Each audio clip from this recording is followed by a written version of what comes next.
दोस्तों नमस्कार। जब से दिल्ली हाई कोर्ट के जज के घर में नोटों के बंडलों में आग लगने की खबर जनता के बीच में है, पूरे देश में यही चर्चा है कि आफ्टर ऑल जुडिशरी में भ्रष्टाचार कितना है। आम आदमी, खासकर जो ट्रायल कोर्ट या लोअर कोर्ट जिसको हम बोलते हैं, वो जानता है कि वहां पे किस तरह से काम होता है और कितना व्यापक भ्रष्टाचार है। ये बात किसी आम आदमी से छुपी हुई नहीं है। भारत के जो मूवीज हैं, जिसको आप बॉलीवुड हॉलीवुड बोल सकते हो, सब जगह कोर्ट रूम में किस तरह से भ्रष्टाचार होता है उन पे कहीं ना कोई फिल्में बनी है। दूसरी तरफ हम समाज में हर वर्ग के बारे में बोलते हैं कि डॉक्टर भ्रष्टाचारी है, इंजीनियर भ्रष्टाचारी हैं, नेता भ्रष्ट हैं, अधिकारी भ्रष्ट हैं। जब समाज का हर तबके में भ्रष्टाचार व्याप्त है, ऐसा कैसे हो सकता है कि जुडिशरी में भ्रष्टाचार ना हो। आफ्टर ऑल वो भी तो इसी समाज के हिस्सा हैं, वो भी इंसान हैं, उनमें भी वो सब कमजोरियां हैं जो बाकी डिपार्टमेंट्स और लोगों में होती हैं।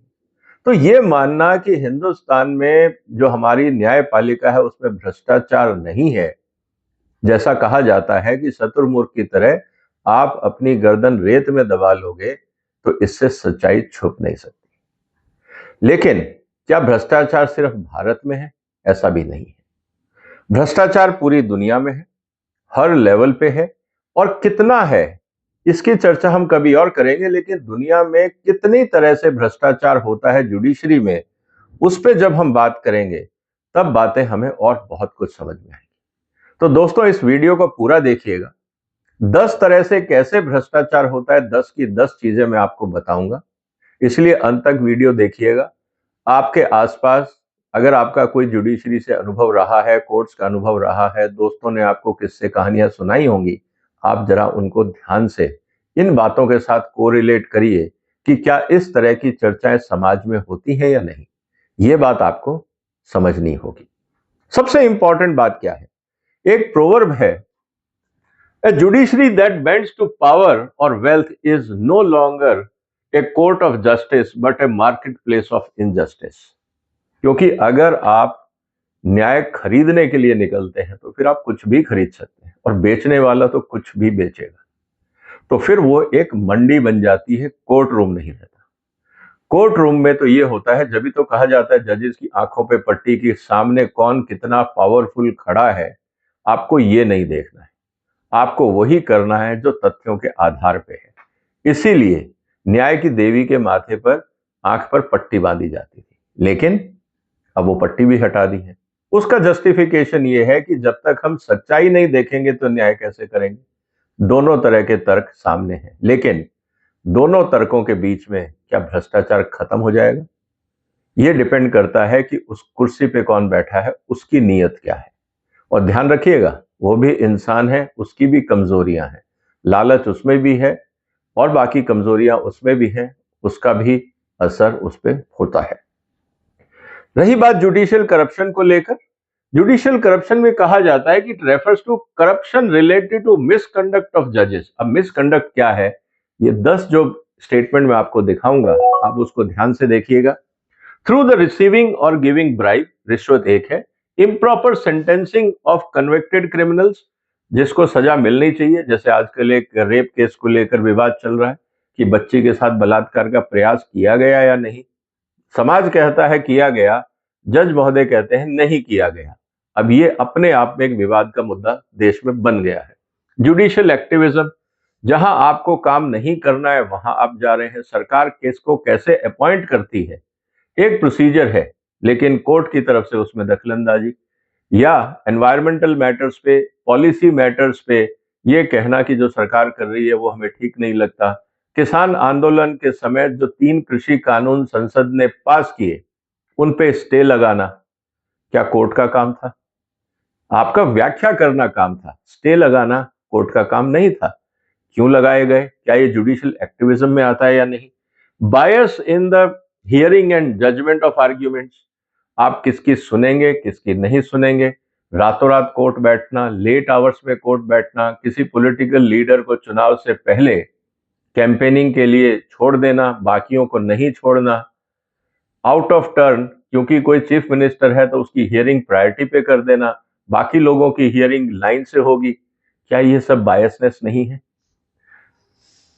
And other form of misconduct, और भी कई तरीके हैं। इसीलिए आज का वीडियो इंपॉर्टेंट है ये जानने के लिए कि हमारे देश में जो जुडिशरी है या दुनिया भर में जो जुडिशरी है, वहां पे करप्शन को लेकर लोग क्या सोचते हैं। दोस्तों, यह है दुनिया का नक्शा। यहां पे आप देखेंगे अलग अलग देशों में, वर्चुअली हर देश में जुडिशियल करप्शन को लेकर चिंता है, अलग अलग लेवल पे है। जहां पे डार्क शेड दिखेगा मतलब वहां पे जुडिशियल करप्शन कम है, और जहां पे आपको लाइट शेड दिखेंगे वहां शायद आपको लगेगा कि करप्शन ज्यादा है। अब भारत कहां आता है? भारत बीच में आता है। हमारी जो तुलना है वो अफगानिस्तान के आसपास है। इस बात को आप समझ के रखिए। हमारी तुलना अफगानिस्तान जैसों से होती है कि वहां पे जुडिशरी करप्शन कितना है, उतने ही हमारे यहाँ पे है। तो हम कोई बहुत ज्यादा विकसित राष्ट्रों की श्रेणी में नहीं है।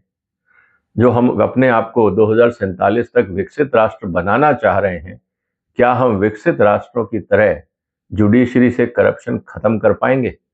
अब ये भी एक सवाल प्रधानमंत्री के सामने होगा। अब कितनी तरह का करप्शन है, एक एक करके जरा हम उसकी चर्चा कर लेते हैं दोस्तों। Forms of judicial corruption. पहला, ब्राइबरी। जजेस एक्सेप्ट मनी और favour in exchange of favourable ruling. ये बहुत कॉमन सी चीज है। जो अभी पैसा जला या पकड़ा गया वो साफ बताता है कि करप्शन है, पैसे का लेन देन होता है। ये तो बहुत ही मामूली और कॉमन सेंस वाली चीज है कि कुछ दोगे तो कुछ मिलेगा। Political influence. Decisions are influenced by political figures or parties rather than the law. Out of turn, अगर किसी पॉलिटिकल लीडर को आप हियरिंग दे देते हैं, मेडिकल ग्राउंड पे आप किसी पॉलिटिशियन को बेल दे देते हैं और वो पूरी जिंदगी कैंपेनिंग करता है, पूरी दुनिया में घूमता है, लेकिन उसको बेल मिली है मेडिकल ग्राउंड पे। भ्रष्टाचार का केस है, आपने उनको बेल दे दी और अगले सालों तक हियरिंग नहीं होती, उस केस को तुरंत क्यों नहीं खत्म कराया जाता? क्या ये सब जुडिशरी करप्शन नहीं है? क्या ये पॉलिटिकल इन्फ्लुएंस में नेताओं को छोड़ना?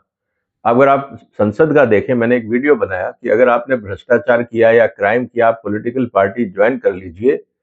100 जो ईडी के मामले हैं, पीएमएलए के केस हैं, 106 अदालतों ने पिछले 10 साल में मात्र 2 कन्विक्शन दिए हैं। इसका मतलब क्या है? क्या ये अदालतें इन्फ्लुएंस्ड हैं? क्या मैसेज जा रहा है? ये तो सोचना होगा ना। फिर एक मुद्दा आता है केस फिक्सिंग को लेके। जजेस manipulate case outcomes to benefit certain individuals और ग्रुप्स। जजेस के लिए भी यह कहा जा रहा है, अब तो आर्बिट्रेशन में भी यह कहा जा रहा है कि साहब इन्फ्लुएंस हो जाता है, आर्बिट्रेटर्स को इन्फ्लुएंस कर लिया जाता है। तो जब आप अल्टरनेट डिस्प्यूट रेजोल्यूशन की बात कर रहे हैं, कोर्ट्स में भी यही हो रहा है, एडीआर्स में भी यही हो रहा है, तो आम आदमी कहां जाए? न्याय की उम्मीद किससे करें? ये अपने आप में एक सवाल होता है। इसीलिए जब केस फिक्सिंग की बात आती है तो कहा जाता है कि भाई जो अदालतें हैं वो सिर्फ अमीर आदमियों के लिए, गरीब को न्याय नहीं मिल सकता, क्योंकि फिक्सिंग के भी कई तरीके हैं। Favouritism and nepotism. Ruling favour friend, family and associate rather than being based on legal merits. इस पे एक प्रयास तो भारत सरकार की तरफ से और जुडिशरी की तरफ से ये किया गया कि अगर किन्हीं बच्चों के माता पिता अगर कोर्ट में जज है तो बच्चे वहां अपीयर नहीं होंगे। यहां तक तो बात ठीक है, लेकिन क्या बाकी जजेस नहीं जानते हैं या बाकी कोर्ट नहीं जानते हैं कि इनके पिताजी जज हैं? तो ये कहना कि नेपोटिज्म खत्म हो गया, ये हो नहीं सकता, पहली बात। दूसरी बात, बहुत सारे ऐसे एग्जाम्पल्स हैं जहां पे जजेस के जो बच्चे हैं या वो ब्रोकर का काम कर रहे थे, फेवरेबल जजमेंट दिलाने में पैसा लिया गया। वकील जो थे वो उन बच्चों को हायर करने का प्रयास करते हैं जिनके पिताजी या तो पहले जज रहे हो। मैं उनकी मेरिट पे क्वेश्चन नहीं कर रहा हूं, मैं क्वेश्चन ये कर रहा हूं कि ये भी एक इंपॉर्टेंट क्राइटेरिया है। और यहां तक कि कोर्ट के गलियारों में ये भी बात होती है कि भाई किस वकील के लिए कौन सी बेंच सुटेबल है। अब डिटेल में मैं नहीं जाऊंगा, आप समझ सकते हैं। आफ्टर ऑल इस तरह की चर्चाएं क्यों होती है कि आपके पास कितनी बेंचेस हैं, कौन है, कहां पे काम हो सकता है, उस तरह के वकीलों को हायर किया जाता है। और अगर आप कोर्ट्स में जाके बात करें, लोग तो यहां तक कह रहे हैं कि जो इतनी ज्यादा फीस ली जाती है कुछ वकीलों के द्वारा, उसका औचित्य क्या है, उसका पर्पस क्या है? क्या ये टैलेंट है या ब्रोकरेज है, ये खुला सवाल है। अब इस पे जब तक सिस्टम में जुडिशरी अपने आप को पाक साफ घोषित नहीं करेगी, इस तरह के विवाद, र्यूमर्स, अफवाहें, एलिगेशंस, आरोप, आप जिस भी शब्द का इस्तेमाल करना चाहें, होते रहेंगे, क्वेश्चन मार्क लगते रहेंगे। एक्सटॉर्शन, जजेस और कोर्ट ऑफिशियल्स डिमांड मनी और favour in exchange of justice. बहुत बार आप छोटे जो लोअर कोर्ट्स हैं, मैं भी गाजियाबाद के कुछ वकीलों से मिला था, उनसे बात हो रही थी, उन्होंने कहा साहब हमको तो ऑर्डर खरीदने पड़ते हैं, हमें तो जजमेंट खरीदने पड़ते हैं। अब कौन खरीदेगा? जिसके पास पैसा है। चाहे वो डिस्प्यूट हो, आप रियल एस्टेट के प्रोजेक्ट्स देख लीजिए, क्यों इतने सालों तक रियल एस्टेट के प्रोजेक्ट्स अटके रहते हैं, क्यों उन पे जजमेंट नहीं आता? कभी सोचने का प्रयास किया कि अगर पता है कि इसने पैसा लिया है, सैकड़ों परिवार सड़कों पे हैं, लेकिन उस रियल एस्टेट के प्रोजेक्ट पे स्टे दे दिया जाता है, एनवायरमेंटल प्रोजेक्ट्स पे स्टे दे दिया जाता है और सालों तक स्टे रहता है। सोचिए उन परिवारों का क्या होगा जिन्होंने पूंजी लगा के घर खरीदा, बैंक से लोन लिया, एक तरफ लोन चुका रहे हैं, दूसरी तरफ किराया दे रहे हैं, लेकिन घर नहीं मिल रहा, और जो प्रॉपर्टी ओनर है वो पैसे पे ऐश कर रहा है। ये डिले नहीं है, क्या है ये? इस बात को समझना होगा। और ये एक हिसाब से जब एक्सटॉर्शन की बात आती है कि फेवरेबल जजमेंट कैसे मिलेगा, कि आपको स्टे चाहिए, टर्म्स एंड कंडीशंस है, आपको बेल चाहिए, टर्म्स एंड कंडीशंस हैं। अब ये इनडायरेक्टली एक्सटॉर्शन नहीं है तो क्या है? और ये हिंदुस्तान नहीं, पूरी दुनिया में इस तरह की घटनाएं होती हैं। Selective justice, some cases are fast track, dismissed और delayed based on personal and political interest. ये तो हम रोज देखते हैं। आज आप देखेंगे कितने बड़े लोगों के केस हैं जो फास्ट ट्रैक पे हैं, मेरे को बताइए। हर बड़े पॉलिटिकल पार्टी के लीडर का जो केस है वो सब स्टे में है और डिलेड प्रोसेस पे है। उनको क्यों नहीं फास्ट ट्रैक पे किया जा रहा?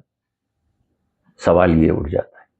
तो क्या जुडिशरी इस बात को मानेगी कि जो पॉलिटिकल इन्फ्लुएंस है, जो जनता देख रही है, वो सब गलत है? कौन जवाबदेह होगा इसका? क्या जुडिशरी की जिम्मेवारी नहीं बनती कि अपना दामन साफ किया जाए? ये अपने आप में एक बहुत सवाल है। Judicial bias, prejudice based on race, gender, social status और पॉलिटिकल बिलीफ इन्फ्लुएंस डिसीजंस। अब जुडिशियल बायस में तो आप कोलेजियम सिस्टम अपने आप में देख लीजिए। आज समाज में किस बात को चर्चा हो रही कि कौन लोग बायस हैं? कोलेजियम क्या है? एक ग्रुप है जो अपने हिसाब से तय करता है, जिसकी प्रक्रिया पूरी तरह से ओपेक है, और हम जस्टिस में ट्रांसपेरेंसी की बात करते हैं। शुरुआत ही हम अंधेरे में करते हैं तो ट्रांसपेरेंसी की उम्मीद कैसे होगी? आज जिस जज के यहां पे पैसा पकड़ा गया, क्या इसके सारे रिकॉर्ड जुडिशरी पब्लिक में लाएगी कि किस आधार पे इस व्यक्ति को कोलेजियम ने सेलेक्ट किया दिल्ली हाईकोर्ट का जज बनाने के लिए या इलाहाबाद हाईकोर्ट का जज बनाने के लिए? क्या वो सारे रिकॉर्ड जनता के बीच में लाए जाएंगे? अगर हम ट्रांसपेरेंसी की बात करते हैं तो शुरुआत तो वहां से आनी पड़ेगी कि बीज गंदा क्यों मिला, शुरुआत ही खराब कैसे हुई, किन बातों को देखा गया और किन बातों की अनदेखी की गई। क्या ये चीज समझ में नहीं आनी चाहिए? मुझे लगता है कि ये जुडिशरी के ऊपर है कि वो खुद को अपने आप जनता की नजरों में कितना अच्छा बनाना चाहते हैं, क्योंकि खराब बनना तो बहुत आसान है। आप डार्क रखिए, जनता आप पे शक करेगी। आप पे शक नहीं होना चाहिए, इसके लिए आपकी जिम्मेवारी। उसके अलावा misuse of court funds, embezzlement और misallocation of judicial resources for personal gain, देखा है हम। बहुत सारे ऐसे केसेस हैं, केस भी चले हैं कि एक जज ने एक्सपेंसिव पर्दे लगा दिए, जो उनके लिए एंटाइटलमेंट नहीं था वो लिया। घरों में काफी कुछ पीडब्ल्यूडी के से काम करवा दिया जाता है। सरकारी गाड़ियों का पर्सनल यूज में इस्तेमाल होता है। फॉरेन ट्रेवल्स जो होते हैं, इंटरनेशनल कॉन्फ्रेंसेस जो प्राइवेट कंपनियों की एड्रेस की जाती हैं, वहां जजेस जाते हैं, उनका खर्चा कौन देता है? किस लिए दिया जाता है? क्यों जजेस को फॉरेन कॉन्फ्रेंसेस में इनवाइट किया जाता है? उसका खर्चा कौन देता है? उन 5 स्टार्स का खर्चा कौन देता है? बहुत सवाल है। इन सब के जवाब कौन देगा? वही जिन पे उंगलियां उठती हैं, और कौन दे सकता है? इसलिए इसको भी समझना जरूरी है। फिर बात आती है कॉर्पोरेट इन्फ्लुएंस, जजेस rule in favour of businesses और wealthy individuals in exchange of financial benefits. आप इंश्योरेंस के केसेस देख लीजिए, कितने इंश्योरेंस के केसेस हैं जो डिले होते हैं या डिनाई कर दिए जाते हैं। गरीब आदमी रोता रहता है। क्या होता है, कौन देखता है? बैंक फ्रॉड्स इतने हैं, गरीब आदमी का पैसा फंस जाता है। रियल एस्टेट प्रोजेक्ट्स हमने देखा है, जमीनों के मुद्दे हमने देखे हैं। क्या गरीब आदमी इस नियत से कोर्ट में जा सकता है कि वो जाएगा, उसकी सुनवाई होगी और जल्दी ही उसको फैसला मिल जाएगा? सालों सालों तक गरीब आदमी का केस अटका रहता है, क्योंकि जो इन्फ्लुएंशियल है, जो बिजनेसमैन है, उसके फेवर में है, क्योंकि उसको कंपनसेशन देना है। मान लीजिए 10 करोड़ का कंपनसेशन देना है, 5 साल स्टे लग गया, वो 10 के 20 बना लेगा और 5 साल बाद जब फैसला आएगा, मान लीजिए उसको 2-4-5 करोड़ रुपए देना भी पड़ गया कंपनसेशन, तो वो तो ऑलरेडी कमा चुका, ब्याज पे ही कमा चुका। और जिस गरीब को मिलना था वो ब्याज के तले दब चुका। जो कंपनसेशन उसको मिलेगा उससे उसकी जिंदगी सुधरने वाली नहीं है, वो तो ऑलरेडी दब चुका है। टोटल हिंदुस्तान की इकोनॉमी में इस तरह के स्टे केसेस से हमारी अर्थव्यवस्था पे कितना असर पड़ रहा है, क्या इसकी कोई स्टडी हुई है? कोर्ट डिलेज के कारण हिंदुस्तान की इकोनॉमी को क्या कॉस्ट झेलनी पड़ती है, क्या इस पे कोई स्टडी हुई है? तभी तो हम लोगों को अकाउंटेबल बना पाएंगे कि सरकार संसाधन क्यों नहीं दे रही फास्टर डिलीवरी ऑफ जस्टिस को लेकर, जब इतना नुकसान हो रहा है देश का। और जुडिशरी अपने काम करने के तरीके को भी शायद बदले। जब हम स्टडी ही नहीं करेंगे, कारण ही नहीं ढूंढेंगे, तो सुधार क्या होगा? ये अपने आप में बहुत बड़ा सवाल है। और फिर कोलिजन विद लॉ एनफोर्समेंट। गरीब आदमी है, एक फर्जी गवाह आ जाता है, कोई जेल में है, उसको बेल नहीं मिलती, गलत आदमी को फंसा दिया जाता है, अपराधी छूट जाता है, गांव के दबंग छूट जाते हैं, गरीब आदमी जेल चले जाते हैं। ये सब चीजें होती हैं, ये आम बात नहीं है। आप हिंदुस्तान की मूवीज उठा के देख लीजिए, कितनी मूवीज में स्क्रिप्ट है। समाज में हो रहा है तभी तो स्क्रिप्टिंग हो रही। क्या जुडिशरी इनको दूर करने का कोई प्रयास नहीं करेगी? सबसे इंपॉर्टेंट बात ये आती है। तो अंत में दोस्तों, मेरा ये कहना है, ए करप्ट जज डज नॉट जज, ही सिंपली सेल्स वर्डिक्ट। आपको जैसा चाहिए मैं दे दूंगा, कीमत लगेगी। कीमत जरूरी नहीं है पैसा हो, और बहुत तरह की कीमतें होती, कई रूप से आप प्रलोभन दे सकते हैं। लेकिन ये कब होगा? जब कोई खरीदार होगा। तो सवाल इस बात का है कि क्या समाज में जजमेंट को या वर्डिक्ट को खरीदने वाले लोग हैं या नहीं है, और कौन लोग हैं जो जजमेंट और वर्डिक्ट खरीदना चाहते हैं। दोस्तों, आपके जो भी विचार हो कमेंट बॉक्स में लिखिए। ये मुद्दा गंभीर है, इस वीडियो को शेयर करिए, इस चैनल को सब्सक्राइब करिए, हमें सपोर्ट करिए। इस तरह के गंभीर मुद्दों पर हम आपसे बात करते रहेंगे। जुडिशरी से रिलेटेड मैंने जो करप्शन इश्यूज अभी चल रहा है पिछले 7 दिन में, उस पर मैंने 3-4 वीडियोस और बनाया, उनको भी देखिएगा। मैं इसमें लिंक भी डाल दूंगा इस वीडियो के टेक्स्ट में। आपको समझ में आ जाएगी बात कि ये सिस्टम सिर्फ हिंदुस्तान में नहीं, पूरी दुनिया में जुडिशियल करप्शन को लेकर चिंता है, यहां तक कि यूएन में भी चिंता है। तो हम दूध के धुले नहीं हैं। ये बात अलग है कि हम इन बातों पे चर्चा नहीं करते, लेकिन शायद भगवान भी चाहता है कि ये देश सुधरे, इसलिए होली के दिल में जो होली का जली वो नोटों के बंडल पे जली, और वो भी जज के घर में। लगता है ये देश सुधरने को मजबूर हो जाएगा। शायद भगवान भी यही चाहता है। आप क्या चाहते हैं? आप अपने विचार कमेंट बॉक्स में लिखिए, इस वीडियो को शेयर करिए, हमें सपोर्ट करिए, इस चैनल को सब्सक्राइब करिए। फिर मुलाकात होगी, तब तक वंदे मातरम।